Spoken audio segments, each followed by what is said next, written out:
matau ko manu whai ko e ringa. A ngā o e ngā me tina e losa ati ngā o ringa a me tina o ngā mana e losa ati ringa a me ngana.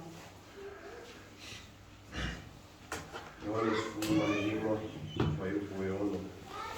A whai e letu mau, si tasi ia te au, ona nāwha I nuna lea, o ia I tua, hei o le lala au.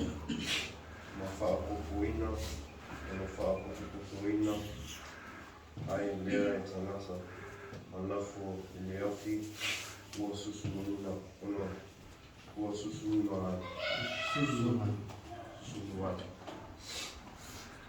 Roa matau ko e toni whai upo e se whiuma. Lua se whiuma le tonu, mane lua se whiuma le wha. A wā ua angasala tangata una lawa, na ua le o I le mamanu o le atua.